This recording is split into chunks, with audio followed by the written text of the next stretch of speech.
Hello, everyone. Today I want to talk about the heart, chapter 17. We're going to be talking about the cardiac cycle and cardiac output. I'd like to switch to the PowerPoint for a bit here. Let me share my screen. Here we go. All right, the heart, part 5. So we've talked about electrophysiology, about ECGs, right? I'm hoping you've watched those two videos, one from Dr. Rogers and one that I found on YouTube. But now I want to consider that it's about pressure, because how is blood going to flow? Is it going to follow electricity, or is it going to follow pressure gradients? It's going to move from an area of higher pressure to an area of lower pressure, right? All right, so here we see this taking place. The ventricle is empty when the pressure in the ventricle is higher than the pressure in the aorta. They fill when the pressure in the atria is higher than the pressure in the ventricle. All right, you can see it even better here. Remember these papillary muscles? I hope that you guys have watched the heart anatomy video that I posted from Ninja Nerd. All right, so here we go. Blood flowing into the aorta, because in this picture here, the ventricle is contracting. Pressure in the ventricle is greater than that in the aorta. And here, pressure in the atria is greater. Just a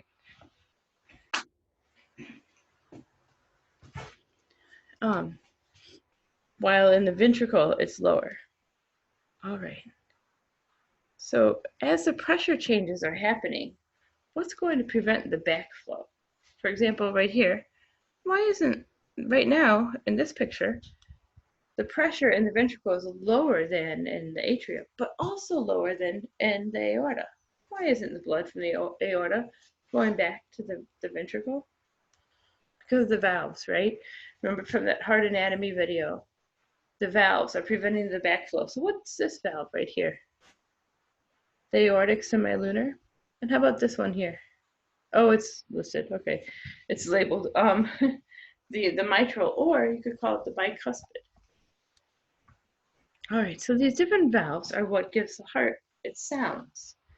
And your aortic valve, you can see here, this is where you would hear it, even though the valve is actually right about there. Oh, it's labeled, okay. And your pulmonary, you can hear it here, even though it's really located right there. All right, and then when do you hear it? Well, which one is going to be the first to close? Your atria contract, the blood goes into your ventricles, and then the ventricles start contracting. When the ventricles start to contract, which valve is going to close? Is it going to be your semilunar? No, because those are already closed, right, as it was filling.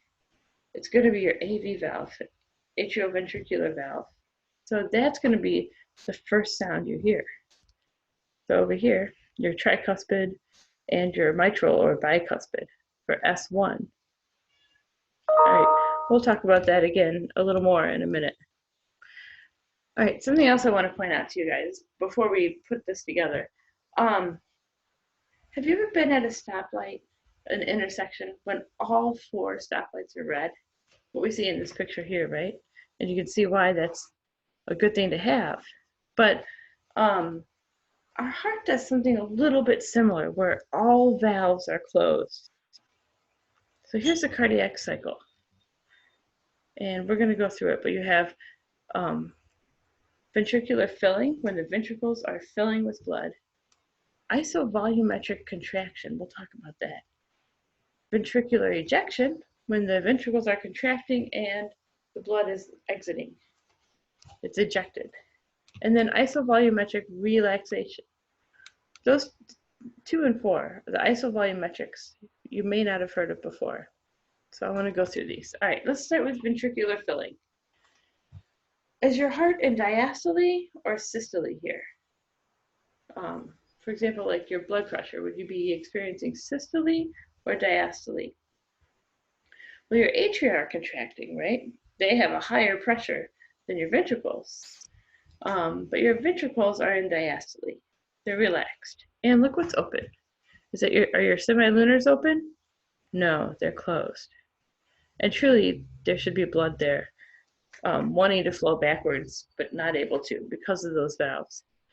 But in order for the blood to get from the atria to the ventricles, you have to go through the tricuspid and bicuspid, or mitral.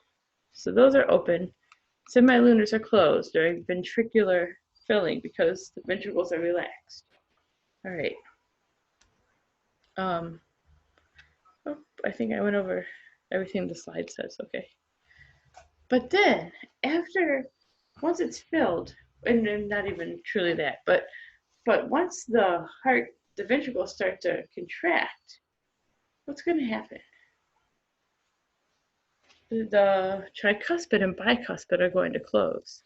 Here you go, tricuspid, bicuspid, or mitral.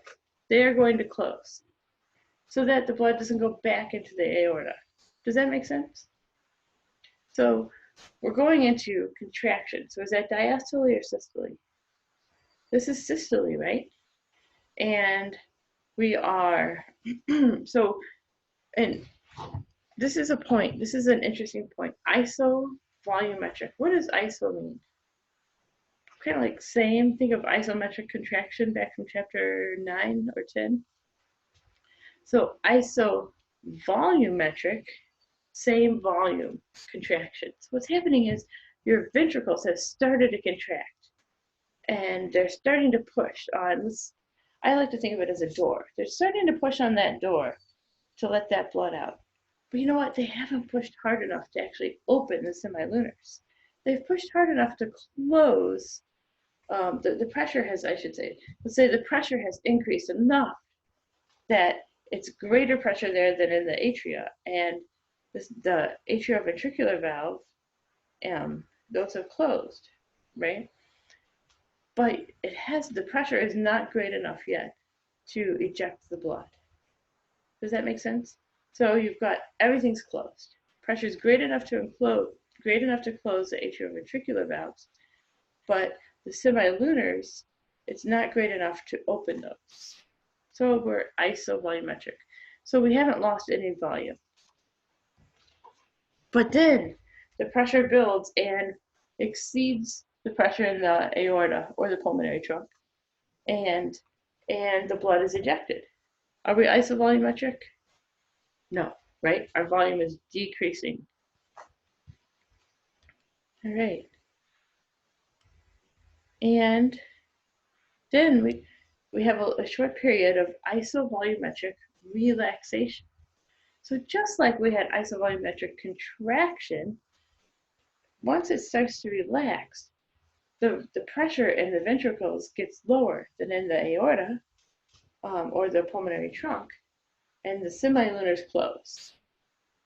But the pressure is not so low that the atrioventricular valves open.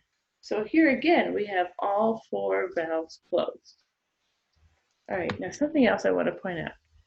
Look at this, how we have, where's my pointer? We have a little bit of blood left over.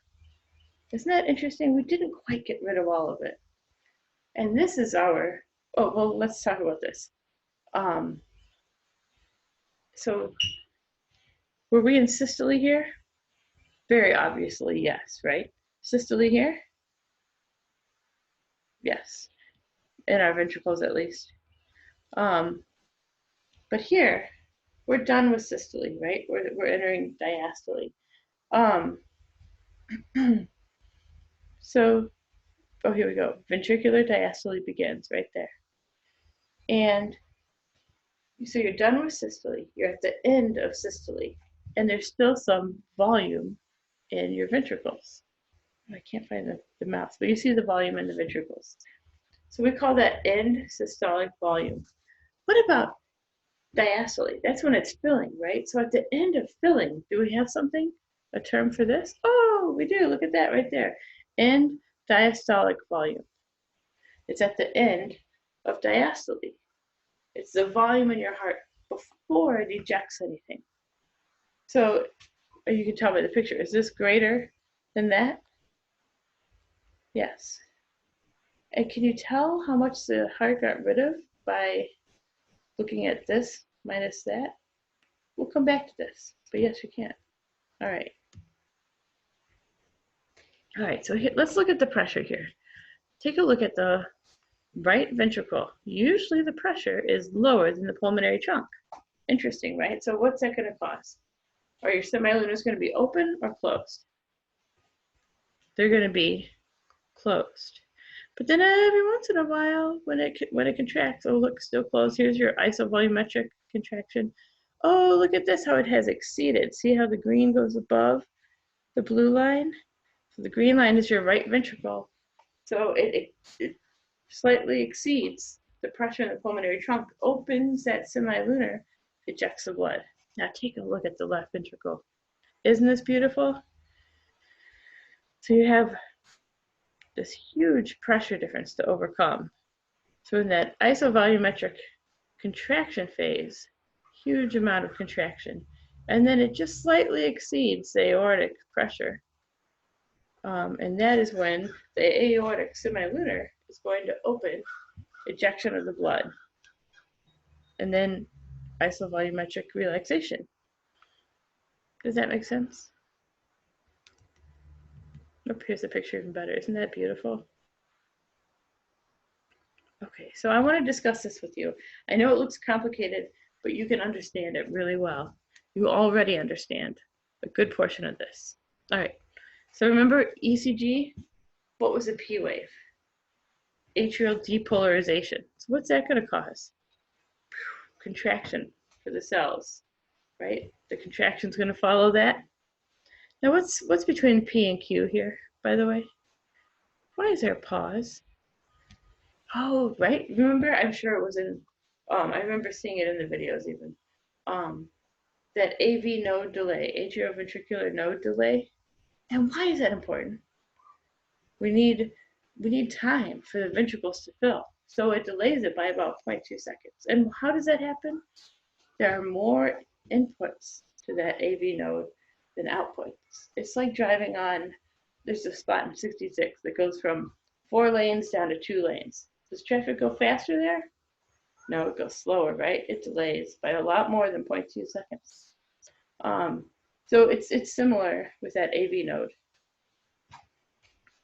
And you'll see that concept again, actually, next week. So let's see. Okay, so P wave, we're going to have our atria contract, ventricular filling right here. Oh, well, I guess it's going to say it down below. And then what is the R wave, or the QRS complex? That's the ventricular depolarization. Ventricles are large, right? So it's noticeable. All right. And what is starts right at the peak of that isovolumetric contraction? And then we have ejection. What was that T wave? Ventricular repolarization, right? It looks a lot like a P wave, but it's not the same thing. Ventricular repolarization. And look what happens right after that. That's when you get your relaxation. Does that sort of make sense? So contraction starts at the R and ends just after the T. And you have your ejection taking place after the contraction, after the pressure has exceeded that in the aorta. If we're talking left, which we are. I am. I'm thinking left ventricle mostly here.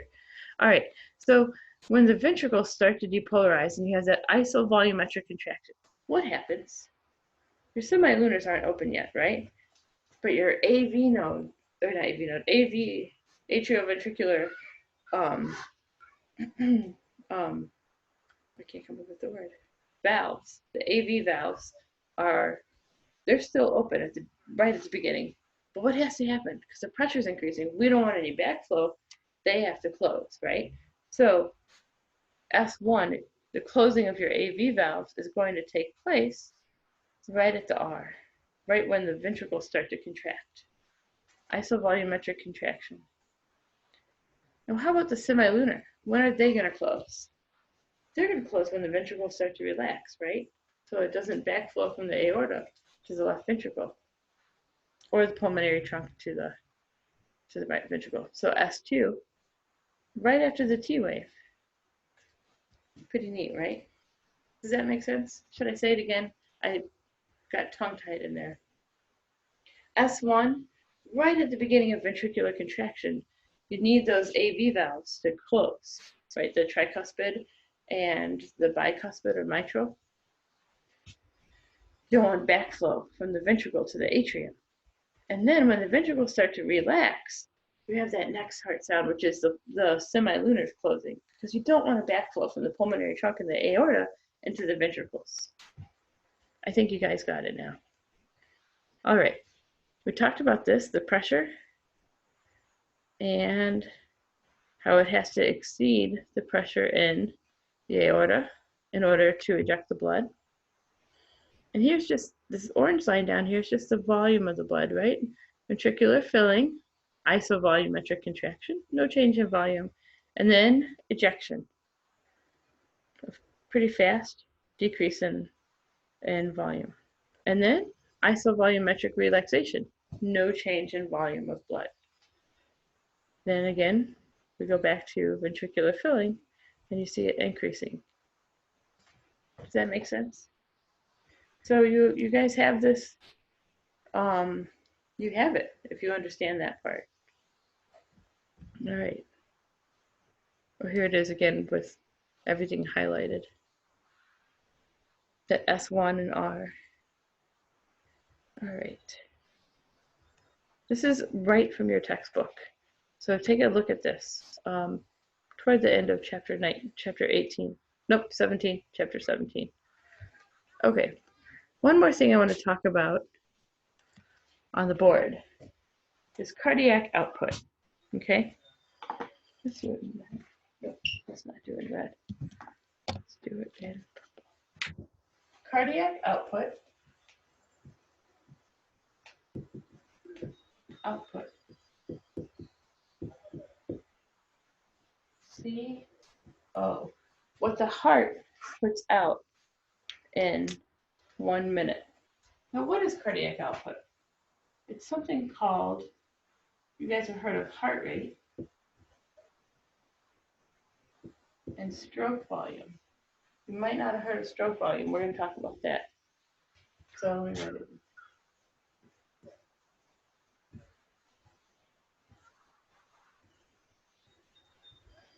So heart rate is beats per minute. Stroke volume is how much the heart pumps out per beat. So each contraction. We kind of alluded to this before. So milliliters per beat. So the beats, this one's above, that one's below, those would cancel out. So it would be milliliters per minute. How many milliliters does the heart pump each minute? So it's different than heart rate. That's how many times the heart pumps. Stroke volume is how much it pumps each time. So you can see how stroke volume times heart rate would be cardiac output, right? But how do we find stroke volume? Well, how would you find it? You want to know how much comes out each time the heart beats, right? What would you do? Well, I would take a look at that. Remember we talked about that end diastolic volume? End diastolic volume. We talked about that with, after it's done filling, at the end of diastole, you've got it full of blood. That's the maximum amount of blood it's going to be holding in this cycle. And then it contracts. There's a little bit left over, isn't there? And that was end systolic. So end systolic volume. You write it in.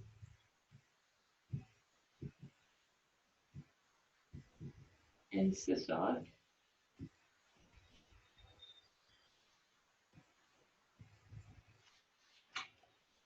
All right, should we add these together? What's going to tell us the total amount that was pumped out during that one cardiac cycle? We need to subtract, right? So stroke volume, let me write it here. Stroke volume is the total amount it filled minus what's left over. So if I have an imaginary, pretend I have a plastic bag here, all right? I have this imaginary plastic bag. And if I fill it up, right?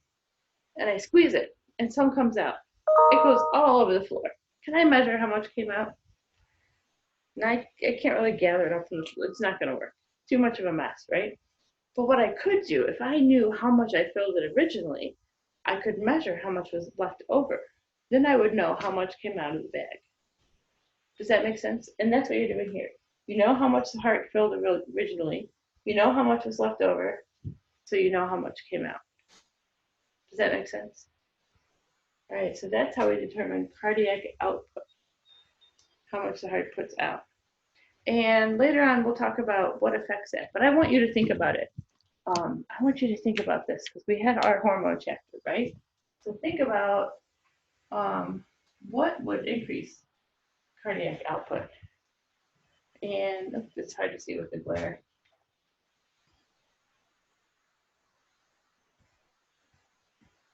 And what would increase cardiac output? Or what would decrease it? You could consider hormones, right? Hormones, sympathetic versus parasympathetic.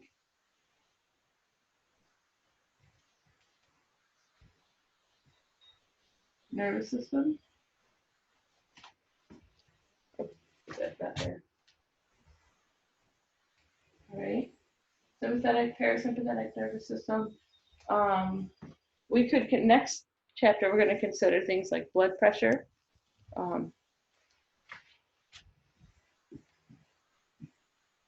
But you can also consider the obvious things like, oh, if my heart rate goes up, right?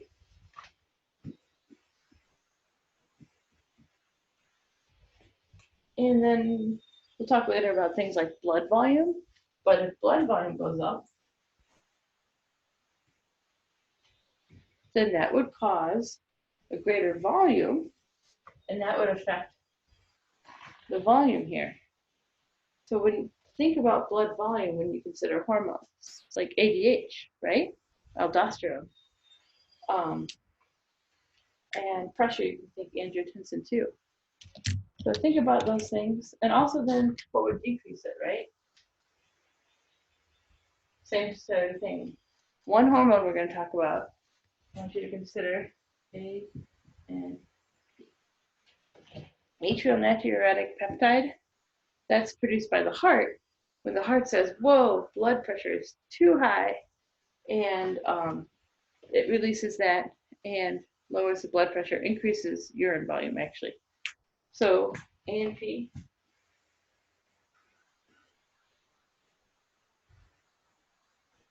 decreases blood volume,